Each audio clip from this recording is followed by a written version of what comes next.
Hey guys, and welcome back to Utility Sports. In today's video, we are going to be talking about the Dallas Cowboys and their 3-round mock draft.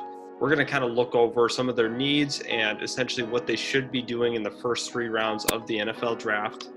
And I will be starting it now and taking a look at how the board's falling. Hopefully, the Cowboys do get a corner at this spot.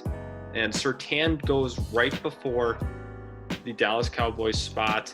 So that's a little problematic for the Dallas Cowboys because Surtain's the pick that we want to, really see. But another guy that's very similar, another man-to-man guy, he's got a really good frame, height, weight, speed. That is Caleb Farley. I think that's pretty much the best option that we have here at pick 8. I do like Surtain, but I also think it's really crucial to have another corner to go opposite of Trevon Diggs.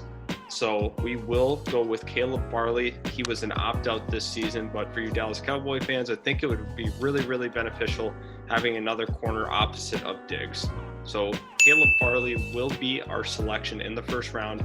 It's pretty surprising. I wasn't sure how the Eagles would draft in this simulated mock draft, but they did opt to go with Patrick Surtain from the University of Alabama.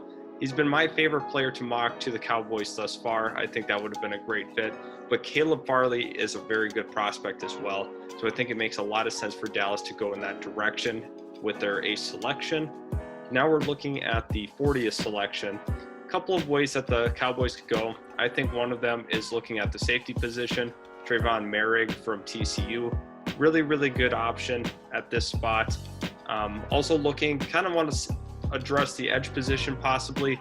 There's Tyrone Crawford is in his contract season. He'll be an unrestricted free agent at the end of the year. So that's another thing that we have to kind of monitor. They did draft Farley and Nye last year, so he's a rotational guy that you can have in there.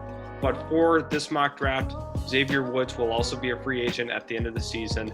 So we will be going with Trevon Merrick from TCU with this selection. We're going to kind of let this play out.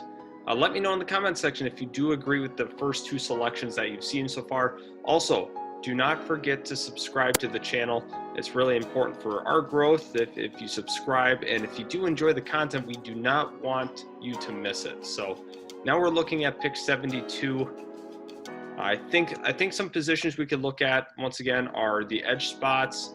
We can look at the linebacker position. It'd be really nice to get a few more guys in the rotation for the linebacker spot. Man, it's really tough at this point. I think it would be very beneficial for Dallas to get another rotational pass rusher, just a guy that you can have, whether it's injuries or if he can just overcome a Nye next year and take over the starting role for Tyrone Crawford. And it's going to be interesting to see how the Randy Gregory situation plays into it. Is he going to be a starter? I'm not really sure at this point, but I think it would be beneficial getting an edge.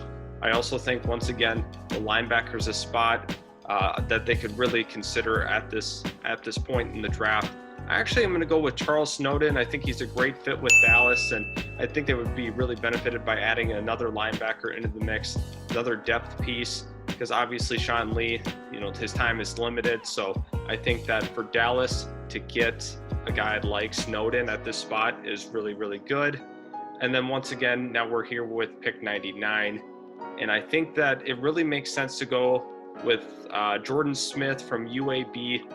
I think that Dallas, once again, another rotational pass rusher. I think it makes a lot of sense for them to go in that direction. They also could go and look at a guy in terms of depth at the offensive line position, just a rotational guy as well. There's a couple things that Dallas could do with these picks 1 through 3 in the first through 3 rounds. So I like what we've done so far. I think this really addresses some of Dallas's needs, and especially at the depth positions that you would need. So for Dallas, I think it makes a lot of sense to go in this direction. Once again, looking at it, Farley, Merrick, Snowden, and Smith to conclude the draft. So thanks everybody for watching, and we hope you stay tuned for the next videos.